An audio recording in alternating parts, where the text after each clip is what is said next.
नमस्कार, आप सभी का स्वागत है हमारे यूट्यूब चैनल पे। सबसे पहले हमारे चैनल को सब्सक्राइब ज़रूर करिएगा।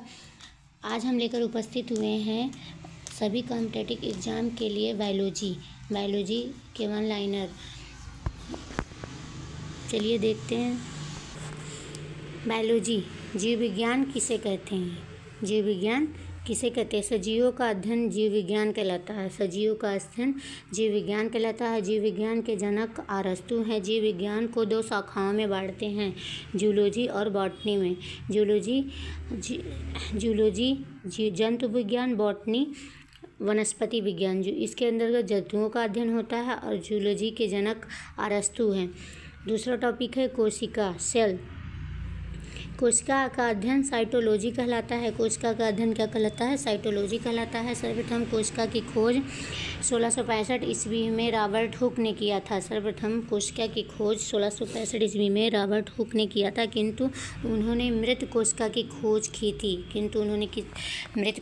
खोज की थी। इसे फादर ऑफ साइटोलॉजी कहते हैं। इन्हें जीव विज्ञान का जनक भी कहा जाता है। सर्वप्रथम जीवित कोशिका की खोज किसने की थी? एंटोनी वॉन लीवेनहॉक ने 1674 ईस्वी में की थी। किसने की थी? एंटोनी वॉन लीवेनहॉक ने। इन्हें फादर ऑफ बैक्टीरियोलॉजी कहा जाता है।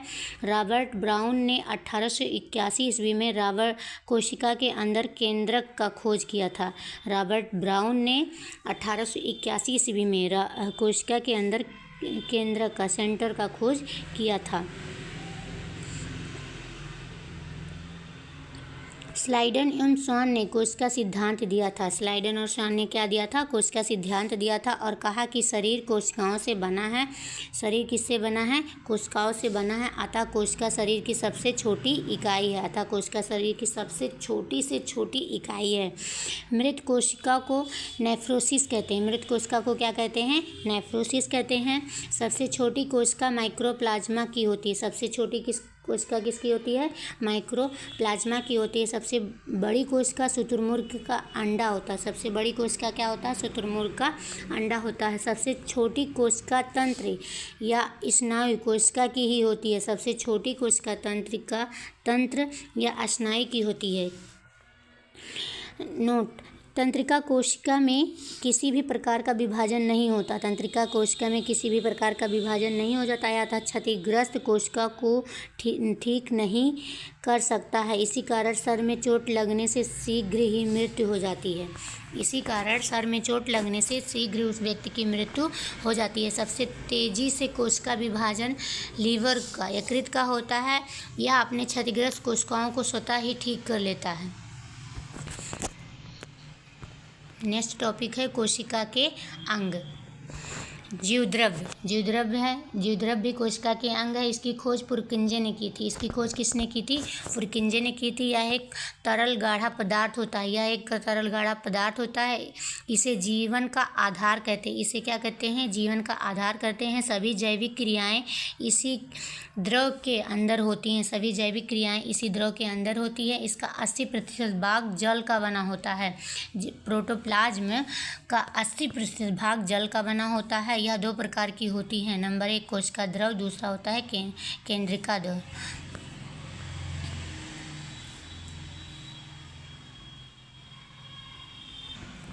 कोशिका द्रव कोशिका को सूखने से बचाता है। कोशिका जो द्रव होता है वो सूखने से बचाता है। कोशिका भित्ति दूसरा अंग है। सेलवाल कोशिका भित्ति, यह सेलुलोज का बना होता है। कोशिका भित्ति किसका बना होता है?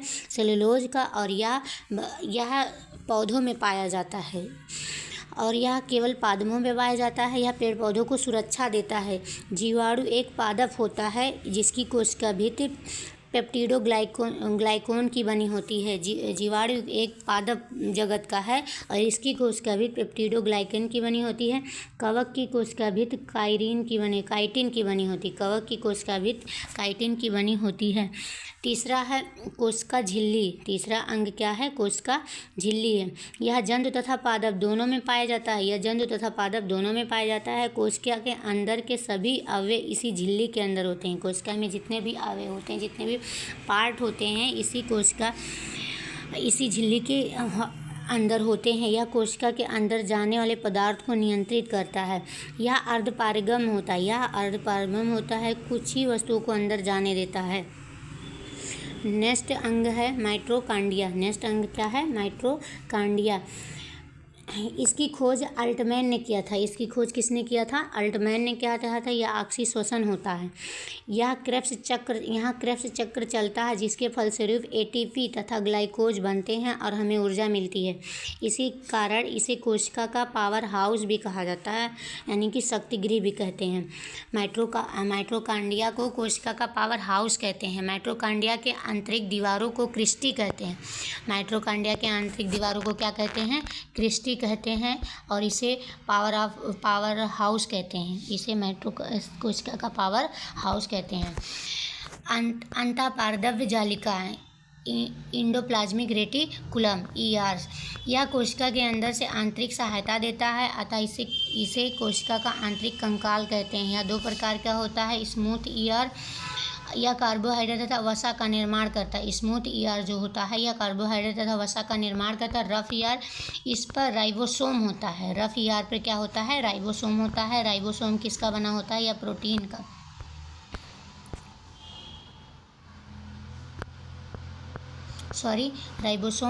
राइबोसोम प्रोटीन का निर्माण करता है। यह कोशिका के अंदर का सबसे छोटा अंग होता है। राइबोसोम कोशिका के अंदर का सबसे छोटा अंग होता है। यह प्रोटीन का निर्माण करता है, अतः इसे प्रोटीन की फैक्ट्री कहते हैं। अतः क्या कहते हैं? इसे प्रोटीन की फैक्ट्री कहते हैं। 2 प्रकार की होती हैं, 70S राइबोसोम और 80S राइबोसोम। 70S राइबोसोम और 80S राइबोसोम। 70S राइबोसोम यह हल्का होता है और यह प्रोकैरियोटिक कोशिकाओं में पाया जाता है, और 80S यह भारी होता है तथा यूकैरियोटिक कोशिकाओं में पाया जाता है।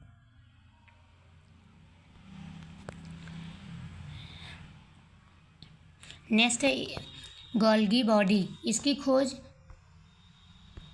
खोज कैमिलो गोल्गी ने किया था। यह पदार्थों का परिवहन करता है। अर्थात यातायात में सहायक होता है। सेंट्रोसोम। नेक्स्ट है क्या है? सेंट्रोसोम तारक का। यह कोशिका विभाजन करता है। यह मस्तिष्क में नहीं पाया जाता है, जिस कारण तंत्रिका कोशिका में विभाजन नहीं होता है।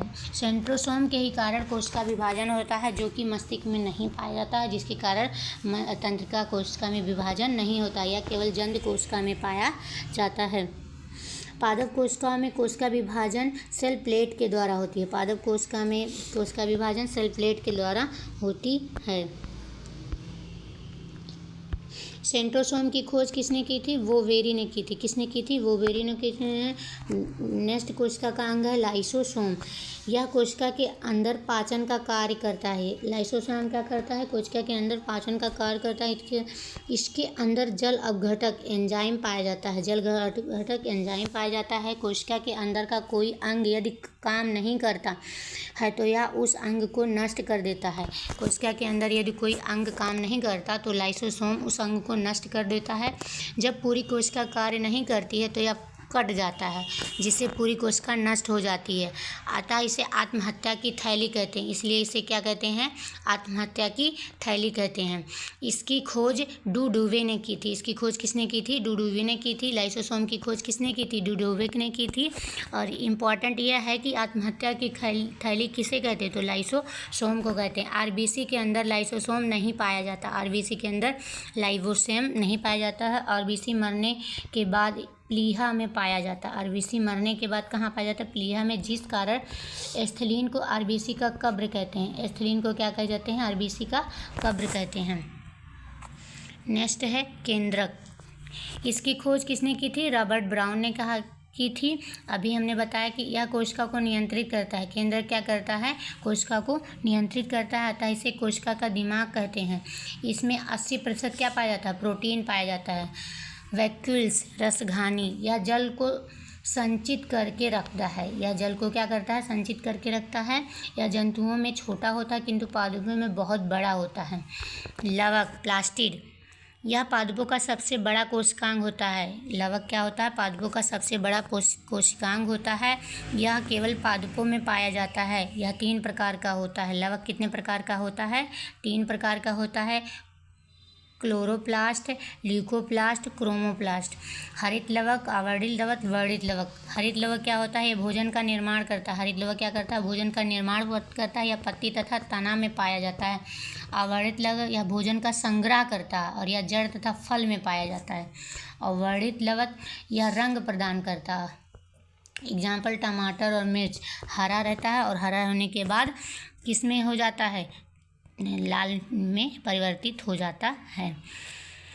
गाजर कैरोटीन के कारण चेंज होता है। चुकंदर में विटामिन, फलों का पीला रंग जेंथोफिल के कारण होता है। कोशिका के प्रकार। कोशिका 2 प्रकार की होती है। कोशिका कितने प्रकार की होती है? 2 प्रकार की होती हैं। पहला है प्रोकैरियोटिक, दूसरा है यूकैरियोटिक। यूकैरियोटिक कोशिका विकसित होती हैं और प्रोकैरियोटिक कोशिका अविकसित होती हैं। यूकैरियोटिक कोशिका पादप में पाए जाती हैं और जंतुओं में पाए जाती हैं। प्रोकैरियोटिक कोशिका इसमें कोशिका के सभी अंग नहीं पाए जाते। इसमें कोशिका के सभी अंग नहीं पाए जाते हैं। इन्हें प्रारंभिक कोशिका भी कहते हैं। इसे क्या कहते हैं? प्रारंभिक कोशिका भी कहते हैं। इसमें कोशिका झिल्ली तथा राइबोसोम 70 इस प्रकार का पाया जाता है तथा शेष अंगों का अभाव होता है। यूकैरियोटिक ये पूरी तरह विकसित होता है। इसमें कोशिका के सभी अंग पाए जाते हैं और इनमें 70 इस प्रकार के राइबोसोम पाए जाते हैं। पादप कोशिकाओं का आकार चौकोर होता है। इसके अंदर का सबसे बड़ा अंग प्लास्टिड यानी कि लवक होता है। इनका वैक्यूल से बड़ा होता है। इनमें क्लोरोफिल पाया जाता है। इनमें क्या पाया जाता है? क्लोरोफिल। पादप कोशिका की बात बोल रहे हैं। जंतु कोशिकाएं गोल होती हैं। जंतु कोशिकाएं कैसी होती हैं? गोल होती हैं। इनके अंदर सबसे बड़ा अंग क्या होता है? केंद्रक होता है। बिना कोशिका भित्ति वाले कोशिका में क्या नहीं पाया जाता है? क्वेश्चन है, बिना कोशिका भित्ति वाले कोशिका में क्या नहीं पाया जाता है? इसका आंसर आप लोग कमेंट करके ज़रूर बताएं। क्या लाइसोसोम होता है कि ईआर होता है कि क्लोरोफिल होता है कि माइटोकॉन्ड्रिया होती है? बिना कोशिका वाले कोशिका में क्लोरोफिल नहीं पाया जाता है। मानव गुणसूत्र, नेक्स्ट टॉपिक है गुणसूत्र। मानव में 23 जोड़ा यानी कि 46 गुणसूत्र पाए जाते हैं। इसकी खोज वाल्डेयर ने की थी। इसकी खोज किसने की थी? वाल्डेयर ने की थी। इसके ऊपरी भाग को सैटेलाइट कहते हैं। इसके ऊपरी भाग को क्या कहते हैं? सैटेलाइट कहते हैं। इसके मध्य भाग को सेंट्रोमर कहते हैं। क्या कहते हैं? सेंट्रोमर कहते हैं। इसके निचले भाग को टेलोमर कहते हैं। इसके निचले भाग को क्या कहते हैं? टेलोमर कहते हैं। इसके बीच में धागे के साथ संरचना पाई जाती है जिसे आर्न कहते हैं। इसे क्या कहते हैं? आर्न कहते हैं। अंदर पाए जाते हैं। क्रोमोसोम किस में पाए जाते हैं? केंद्र के अंदर। क्रोमोसोम के अंदर क्या होता है? डीएनए होता है। डीएनए के अंदर क्या होता है? जीन्स होते हैं। जीन पर माता पिता के गुण पाए जाते हैं तथा जीन की ही आनुवंशिकता के आधार होते हैं। जीन क्या होते हैं? आनुवंशिकता के आधार होते हैं।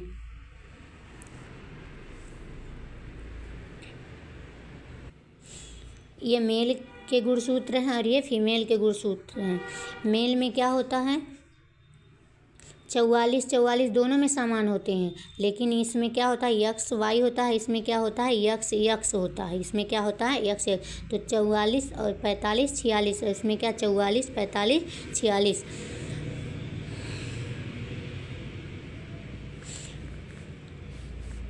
कुछ जीवाणुओं में कितने गुणसूत्र होते हैं? 1। मटर में कितने होते हैं? 14। प्याज में कितने होते हैं? 16।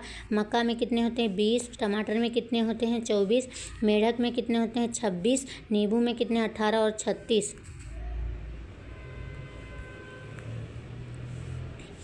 मानव में कितने होते हैं? 46। आलू में कितने होते हैं? 48। चिंपैंजी में कितने? 48। तंबाकू में कितने? 48।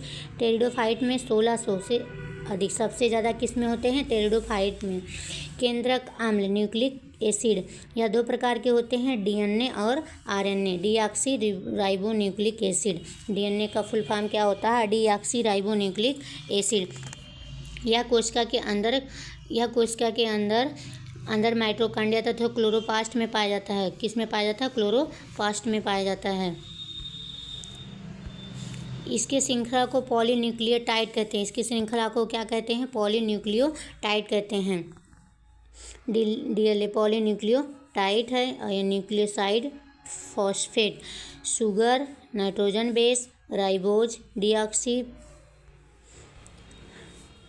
Adenine, adenine, guanine, cytokinin, thymine. DNA के एक टर्म, एक फेरा की लंबाई 34 एंगस्ट्रॉन होता है। डीएनए के एक फेरा की लंबाई कितना होती है? 34 एंगस्ट्रॉन। डीएनए के एक टर्म में 10 न्यूक्लियोटाइड होते हैं। डीएनए के एक टर्म में कितने न्यूक्लियोटाइड होते हैं? 10 न्यूक्लियोटाइड। प्रत्येक न्यूक्लियोटाइड के बीच की दूरी कितना होती है? 3.4 एंगस्ट्रॉन होती है। डीएनए की संरचना डबल स्टैंडर्ड होती है। डीएनए की संरचना कैसी होती है? डबल स्टैंडर्ड होती है। इसकी खोज वाटसन तथा क्रिक ने की थी। वेरी वेरी इंपॉर्टेंट, डीएनए की संरचना डबल स्टैंडर्ड होती है। इसकी खोज वाटसन तथा क्रिक ने की थी। RNA, ribose nucleic acid. RNA का फुल फॉर्म क्या है? Ribose nucleic acid. इसकी संरचना सिंगल स्टैंडर्ड होती है। आरएनए की संरचना कैसी होती है? सिंगल स्टैंडर्ड होती है। इसमें राइबोज शुगर पाया जाता है। इसमें कैसा शुगर पाया जाता है? Ribose sugar. इसके नाइट्रोजन बेस में एडेनिन, गुआनिन, साइटोसिन होती है, किंतु थायमिन के स्थान पे क्या होता है? यूरोसिल होता है। थायमिन के स्थान पे क्या होता है? यूरोसिल। यह प्रोटीन संश्लेषण में सहायक करता है। यह प्रोटीन संश्लेषण में सहायक करता है। यह 3 प्रकार के होते हैं: mRNA, tRNA, RNA. MRNA messenger RNA. MRNA क्या होता है? मैसेंजर आरएनए एमिनो एसिड या आवश्यक की पहचान करता तथा उन्हें एक क्रम में सजाता है। ट्रांसफर आरएनए, टीआरएनए या एमिनो एसिड का परिवहन कर राइबोसोम तक लाता है। राइबोज आरएनए मतलब यह प्रोटीन का निर्माण करता है। आरएनए प्रोटीन का निर्माण करता है। डीएनए से आरएनए बनना ट्रांसक्रिप्शन कहलाता है। डीएनए से आरएनए का बनना क्या कहलाता है? ट्रांसक्रिप्शन कहलाता है। आरएनए से पुनः डीएनए बना लेना रिवर्स ट्रांसक्रिप्शन कहलाता है। क्या कहलाता है? Reverse transcription. आरएनए से प्रोटीन बनाना ट्रांसलेशन कहलाता है। आरएनए से प्रोटीन बनाना क्या कहलाता है? ट्रांसलेशन कहलाता है। डीएनए से डीएनए बना लेना रिप्लिकेशन कहलाता है। डीएनए से डीएनए बना लेना क्या कहलाता है? रिप्लिकेशन। डीएनए से डीएनए बनाना रिप्लिकेशन कहलाता है। डीएनए से आरएनए बनाना ट्रांसक्रिप्शन कहलाता है। फिर आरएनए से डीएनए बनाना रिवर्स ट्रांसक्रिप्शन और आरएनए से प्रोटीन बनाना ट्रांसलेशन कहलाता है। नेक्स्ट टॉपिक है कोशिका विभाजन। नेक्स्ट टॉपिक क्या है? कोशिका विभाजन। एक कोशिका का टूटकर 2 या अधिक कोशिकाओं का निर्माण कर देना कोशिका विभाजन कहलाता है। जिस कोशिका का विभाजन होता है उसे मदर सेल कहते हैं। जिस कोशिका का विभाजन हो जाता है उसे क्या कहते हैं? मदर सेल कहते हैं। तथा विभाजन के बाद बनने वाली नई कोशिका को डॉटर सेल कहते हैं। विभाजन के बाद जो भी नए सेल बनते हैं उनको क्या कहते हैं? डॉटर सेल कहते हैं। जंतुओं में कोशिका विभाजन सेंट्रोसोम करता है। जंतुओं में कौन करता है? सेंट्रोसोम करता है। पादपों में कोशिका विभाजन सेल प्लेट करता है। कोशिका विभाजन 3 प्रकार की होती हैं। कोशिका विभाजन कितने प्रकार की होती हैं? 3 प्रकार की। असूत्री विभाजन, समसूत्री विभाजन, अर्धसूत्री विभाजन।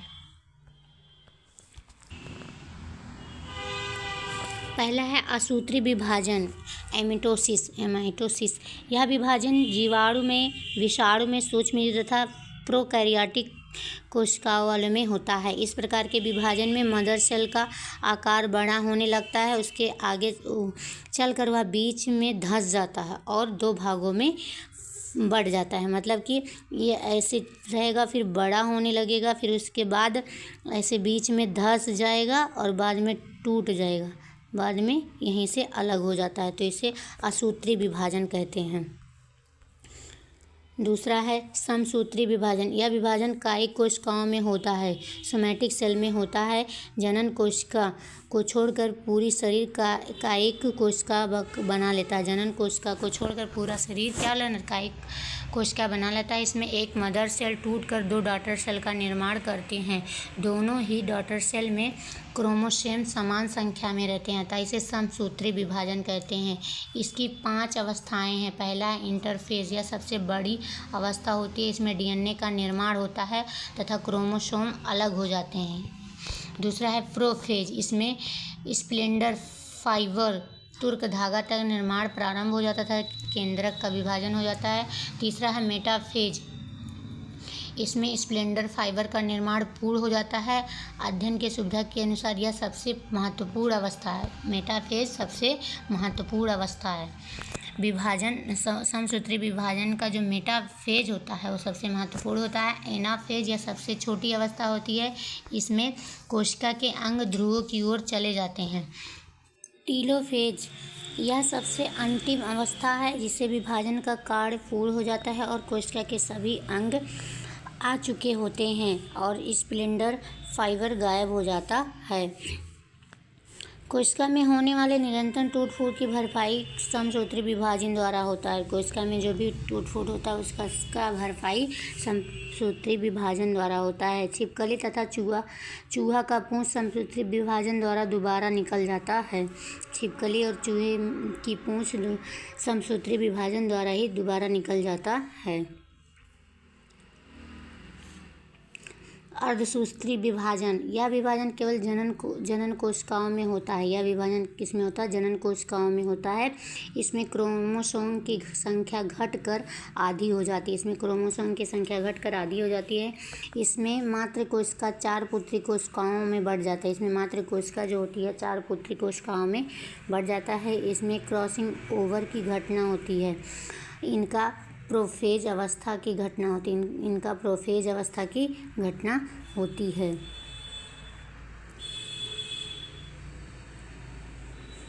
इनका प्रोफेज अवस्था सबसे बड़ा होता है। मेल फीमेल में ऑटोसोम और 44 इसमें 2XY और यहाँ XX, तो इसका मतलब इसका आधा 42 होकर इसका हो जाता है और प्लस इसका मिलकर क्या हो जाता है 46 हो जाता है चाइल्ड में, और इसका मिलकर भी 1 हो जाता है 2 मिलकर 44 इसका हो जाता है 46 गुणसूत्र बच्चे में। सिंड्रोम क्रोमोसोम में होने वाले अनियमितता को सिंड्रोम कहते हैं। इसके कारण शरीर में असामान्य लक्षण उभर जाते हैं। पहला है टर्नर सिंड्रोम। इसमें क्रोमोसोम की संख्या 45 हो जाती है। टर्नर सिंड्रोम में क्रोमोसोम की संख्या कितनी हो जाती है? 45 हो जाती है। यह केवल स्त्रियों में पाई जाती है, सिर्फ स्त्रियों में पाई जाती है। इसमें स्त्रियों का शरीर अविकसित होता है और उनमें बांझपन देखा जाता है। क्लेनेफेल्टर सिंड्रोम इसमें क्रोमोसोम की संख्या 47 हो जाती है। इसमें 1 बढ़ जाता है। यह केवल पुरुषों में पाया जाता है। इसमें पुरुष नपुंसक हो जाते हैं। टर्नर सिंड्रोम यह महिलाओं में होता है और क्लेनेफेल्टर सिंड्रोम यह पुरुषों में होता है। टर्नर सिंड्रोम में एक क्रोमोसोम की संख्या घट जाती है और इसमें 1 क्रोमोसोम की संख्या बढ़ जाती है। डाउन सिंड्रोम इसमें क्रोमोसोम की संख्या बढ़ जाती है, मतलब 47 हो जाता है। यह मेल और फीमेल दोनों में होता है। डाउन सिंड्रोम जो मेल और फीमेल दोनों में होता है। इसमें शरीर बेडोल हो जाता है। जीभ तथा होठ मोटा हो जाता है। मनुष्य मंद बुद्धि का हो जाता है। ऐसे व्यक्ति को मंगोलायड कहते हैं। मंगोलायड कहते हैं। पटाऊ सिंड्रोम इसमें क्रोमोसोम की संख्या 47 हो जाती है। इसमें भी बढ़ जाते हैं। मेल और फीमेल दोनों में होता है। इसमें व्यक्ति मंद बुद्धि का होता है और उसके ऊपर का ओठ कटा होता है। पटाऊ सिंड्रोम, डाउन सिंड्रोम दोनों में मेल और फीमेल दोनों में पाया जाता है। दोनों में 1 कोशिका बढ़ जाती है। ऊतक टिश्यू समान कोशिकाओं के समूह को ऊतक कहते हैं। क्या कहते हैं? ऊतक कहते हैं। ऊतक का अध्ययन हिस्टोलॉजी कहता है। हिस्टोलॉजी के जनक मालगिली को कहा बोलते हैं। सबसे पहले ऊतक का विकास सिलिंट्रेटा संघ के जीव हाइड्रा जेलीफिश में हुआ था। ऊतक 4 प्रकार के होते हैं। पहला है संयोजी, दूसरा है तंत्रिका, तीसरा है पेशीय, चौथा है उपकला ऊतक। संयोजी ऊतक यह शरीर के विभिन्न अंगों को आपस में जोड़ने का काम करता है। तंत्रिका ऊतक इसका मस्तिष्क बना होता है। इस ऊतक से मस्तिष्क बना होता है। पेशीय ऊतक इसकी मांसपेशियां बनी होती है। इसकी क्या बनी होती है? मांसपेशियां बनी होती हैं। उपकला ऊतक इससे त्वचा बनी होती है और वसा को संग्रहित करता है। बुढ़ापे में वसा की कमी के कारण चेहरे में झुर्रियां पड़ती हैं। कंकाल तंत्र हमें सीधा खड़ा रखता है तथा स्थिरता प्रदान करता है। कंकाल की मदद से जीव जंतु आसानी से गति करते हैं। कंकाल 2 प्रकार के होते हैं। पहला है बाह्य कंकाल, दूसरा है आंतरिक कंकाल। बाह्य कंकाल या शरीर के बाहर पाया जाता है और अत्यधिक कठोर होता है। आंतरिक कंकाल या शरीर के अंदर पाया जाता है। कंकाल को दो भागों में बांटते हैं, उपास्थि और अस्थि। उपास्थि यह मुलायम होता है क्योंकि इसमें केवल कैल्शियम फास्फेट पाया जाता है, इसमें कैल्शियम कार्बोनेट नहीं पाया जाता है। अस्थि यह कठोर होता है क्योंकि इसमें कैल्शियम फास्फेट तथा कैल्शियम कार्बोनेट दोनों पाया जाता है।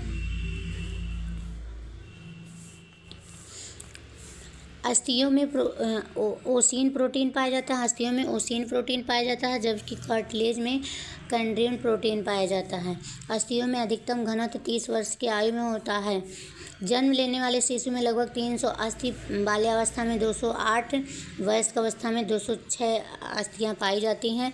अस्थि को अस्थि से जोड़ती है लिगामेंट जोड़ती है। मांस को अस्थि क्या जोड़ती है? टेंड्रॉन जोड़ती है। मांस को मांस में क्या जोड़ती है? स्केलेटन जोड़ती है। कंकाल तंत्र को दो भागों में बांटा गया है, उपांगीय और अक्षीय।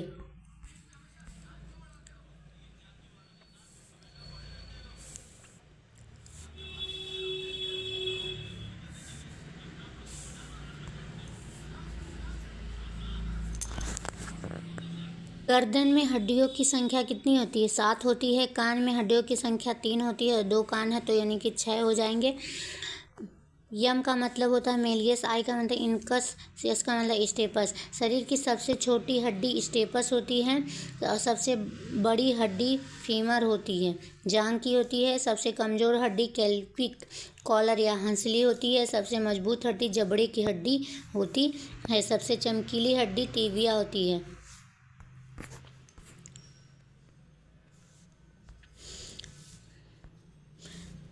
पैर की हड्डी खोखली होती है। पटेला सिस्माइड वोन का बना होता है। जब हम बैठते हैं तो ईसियस नामक हड्डी पर जोर पड़ता है, जो पेल्विक का एक भाग होता है। जहाँ मांसपेशियाँ तथा अस्थियाँ मिलती हैं उसे टेंड्रॉन कहते हैं। जहाँ अस्थि दूसरे अस्थि से मिलती है उसे लिगामेंट कहते हैं। अस्थियों की जोड़ के पास साइनोविलियम नामक द्रव पाया जाता है, जो हड्डियों को मोड़ने में मदद करता है। इसी द्रव की कमी से गठिया नामक रोग होता है। खोपड़ी में पीछे की ओर एक खाली खोखला जगह होता है, जिसे फोर्मिन मैग्नम कहते हैं। अस्थि कोशिका बोएसेल। अस्थि कोशिका 3 प्रकार की होती है, ओस्टियोक्लास्ट, ओस्टियोब्लास्ट, ओस्टियोसाइट। यह खराब अस्थि कोशिका को खाकर खत्म करता है। इसे बोन ईटिंग सेल भी कहते हैं। यह अस्थि का निर्माण करता है। ऑस्टियोब्लास्ट यह अस्थि का निर्माण करता है। इसे बोन फॉर्मिंग सेल कहते हैं। ओस्टिकोसाइट यह अस्थियों को परिपक्व बनाता है, अतः इसे मैच्योर सेल कहते हैं। अस्थि मज्जा बोन मैरो। अस्थियों के बीच के जालीनुमा आकृति को अस्थि मज्जा कहते हैं। अस्थि मज्जा में आरबीसी का निर्माण होता है। अस्थि मज्जा में क्या निर्माण होता है? आरबीसी का निर्माण होता है। संधि कंकाल का वह स्थान जहाँ अस्थियाँ मिलकर हिल डुल सकती हैं क्या कहलाती हैं? संधि कहलाती हैं। संधि वाले स्थान पर एक गुहा खाली जगह पाया जाता है, जिसे साइनोविलर गुहा कहा जाता है।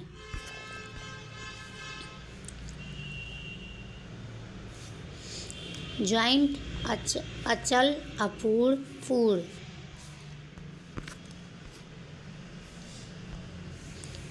अचल संधि, इस संधि को फिक्स रेशेदार संधि भी कहते हैं। यह थोड़ा सा भी गति नहीं करता है। यह खोपड़ी तथा दांत में पाया जाता है। स्लाइटली मूवेबल अपूर्ण संधि या संधि जहाँ पाई जाती है वहाँ थोड़ा मोड़ा गति देखने को मिलता है, जैसे पसली कशेरुकदंड, बैकबोन। पसली और बैकबोन थोड़ा थोड़ा हिलता है। फ्री मूवेबल पूर्ण संधि, यह संधि अस्थियों को विभिन्न दिशा में गति प्रदान करता है। यह 5 प्रकार की होती है।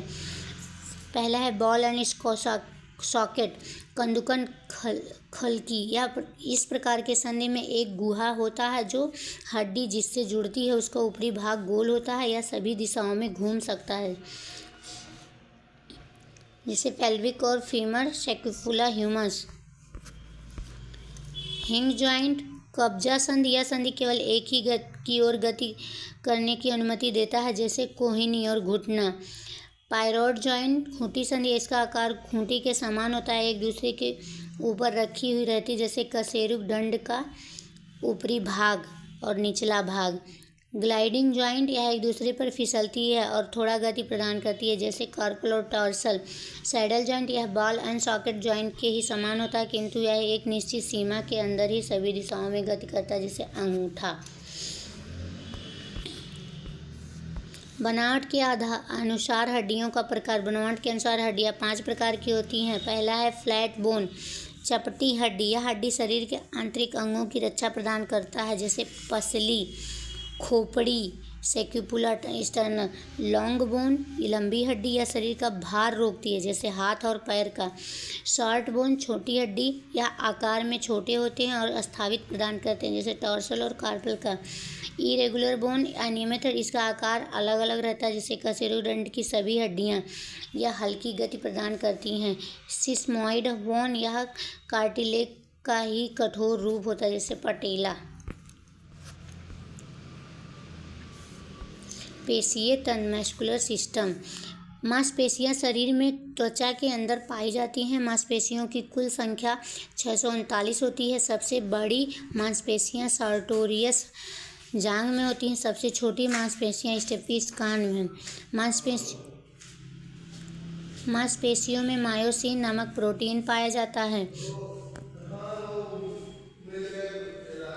मांसपेशियों में लैक्टिक एसिड के जमाव के कारण थकान महसूस होता है। मांसपेशियां 3 प्रकार की होती हैं, ऐच्छिक, अनैच्छिक, हृदयक। ऐच्छिक मांसपेशियां हैं। मांसपेशियां हमारी इच्छानुसार कार्य करती हैं। इन्हीं के कारण हम गति कर पाते हैं। ये मांसपेशियां कंकाल से जुड़ी रहती हैं, अतः इन्हें कंकालीय पेशियां भी कहते हैं। इसमें लाइट बैंड या डार्क बैंड पाया जाता है। अनैच्छिक पेशियां, ये पेशियां हमारी इच्छा अनुसार कार्य नहीं करती हैं, क्योंकि ये कंकाल से जुड़ी नहीं रहती हैं। इसमें लाइट बैंड या डार्क बैंड नहीं पाया जाता। हृदयक पेशियां, यह अनैच्छिक पेशियों का ही एक प्रकार है, जो हृदय में पाया जाता है। कहाँ पाया जाता है? हृदय में पाया जाता है। यह भी हमारी इच्छा अनुसार कार्य नहीं करती हैं। एक मांसपेशी को दूसरी मांसपेशी से जोड़ने का काम सेलक्सर नामक पेशी के कारण सिकुड़ जाती है, जबकि स्टेंसर नामक पेशी के कारण फैल जाती है।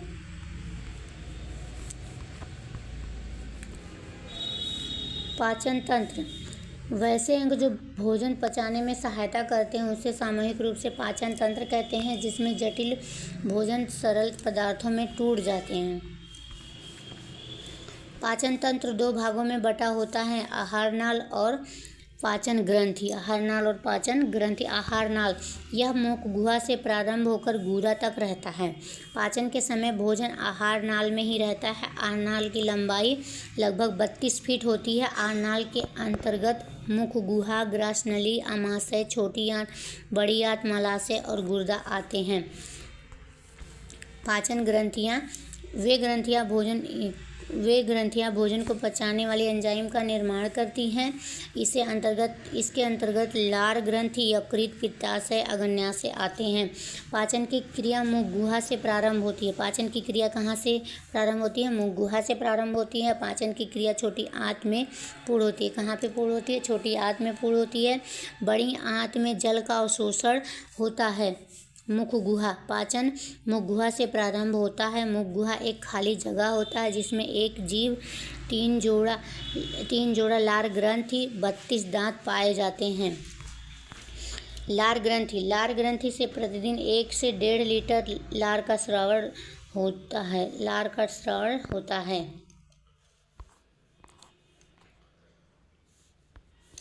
लार ग्रंथि से लाइसोजाइम, टाइलिन, डाइस्टेज या म्यूलिन नामक एंजाइम निकलते हैं। इसमें सर्वाधिक मात्रा में टाइलिन निकलता है।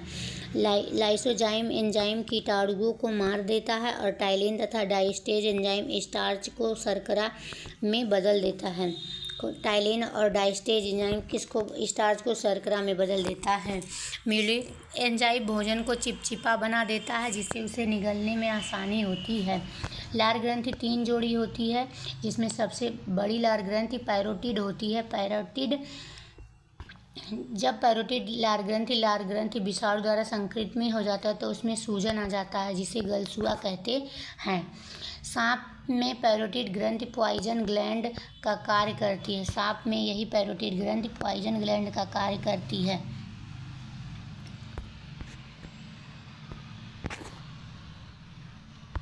दांत का अध्ययन ओडोंटोलॉजी कहलाता है। दांत का अध्ययन क्या कहलाता है? ओडोंटोलॉजी कहता है। दांत में कैल्शियम सर्वाधिक मात्रा में पाए जाते हैं। दांतों के निर्माण में 85% योगदान कैल्शियम फास्फेट का होता है। 10% योगदान कैल्शियम कार्बोनेट का होता है। शेष भाग कैल्शियम क्लोराइड होता है। दांतों का क्षरण फ्लोरीन के कारण होता है। मानव दांत के 2 परत होते हैं। बाहरी परत इनामेल कहलाता है जबकि आंतरिक डेंटाइन कहलाता है। मानव शरीर का सबसे कठोर भाग दांत का इनेमल होता है जो कैल्शियम फास्फेट का बना होता है। इनेमल दांतों की रक्षा करता है। यह इनेमल है और अंदर का जो पार्ट है डेंटिन है।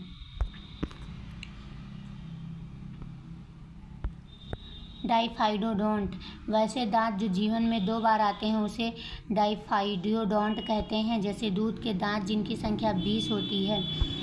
मोनोफाइडोडोंट, वैसे दांत जो जीवन में केवल 1 बार आते हैं उन्हें मोनोफाइडोडोंट कहलाते हैं, जैसे अक्कल दांत या जीवन में 1 ही बार निकलता है। मानव के दांत 4 प्रकार के होते हैं: incisor, canine, premolar, molar. Incisor या इसे नोज टीथ भी कहते हैं। नोज टीथ या भोजन को काटने के काम में आता है। मानव में इसकी संख्या 4 + 4 होती है। सामने का आपके इंसीजर। कैनिन, रदनक, इसे आई टीथ भी कहते हैं या भोजन को चीरने फाड़ने का कार्य करता है। मानव में इसकी संख्या कितनी होती है? 4, 2 ऊपर 2 नीचे। मांसाहारी जानवर में कानी अधिक नुकीला होता है। प्रीमोलर, इसे चीक टीथ भी कहते हैं या भोजन को चबाने का कार्य करता है। बच्चों में यह बिल्कुल भी नहीं पाया जाता। वयस्क में इसकी संख्या 8 होती है। 4 नीचे 4 ऊपर। मोलर, चवर्णक, इसे विजडम टीथ भी कहते हैं। इसका भी कार्य भोजन को चबाना होता है। बच्चों में अंतिम मोलर नहीं पाया जाता है। वयस्क में इसकी संख्या 6 + 6 12 होती है। 6 नीचे 6 ऊपर, अर्थात चारों प्रकार में सर्वाधिक संख्या में मोलर सबसे ज़्यादा होता है। बच्चों में प्रीमोलर का पूर्णतः अभाव होता है जबकि अंतिम मोलर नहीं पाया जाता। मतलब कुछ मोलर रहते हैं, 2 मोलर रहते हैं, अंतिम मोलर नहीं पाया जाता है। बच्चों में कुल 20 दांत टूटने के बाद दोबारा निकलते हैं। 20 दांतों को दूध के दांत कहते हैं। दूध के दांत 12 वर्ष की अवस्था तक पूर्णतः टूट चुके होते हैं। दोबारा नए दांत निकलना प्रारंभ हो जाते हैं। इस प्रकार मानव जीवन में दांत की कुल संख्या 20 + 32 52 होती है। पक्षियों को चोंच दांत का ही रूपांतरित रूप है। हाथी का बाहर निकला दांत उसके ऊपरी जबड़े का होता है। सेकंड इंसीजर होता है। दंत सूत्र द्वारा दांतों का 1/4 भाग ही दिखाया जाता है। जानवरों में ऊपरी जबड़ा में दांत नहीं होते हैं। स्तनधारी में सर्वाधिक दांत सूअर तथा घोड़ा का होता है जो 44 होते हैं। मच्छर में 47 दांत होते हैं जबकि गाय भेड़ में 32 और मनुष्य में भी 32 दांत होते हैं। ग्रास नली, यह मुख गुहा को आमाशय से जोड़ने का कार्य करता है। यह नली के समान होता है। इसमें कोई भी पाचन क्रिया नहीं होती है। आमाशय यह थैलीनुमा आकृति होती है जो भोजन को संग्रहित करने तथा पचाने दोनों का कार्य करती है। भोजन को लगभग 4 घंटे रोक कर रखती है। आमाशय का 3 भाग होता है। आमाशय के कितने भाग होते हैं? 3। Cardiac, fundic, pyloric.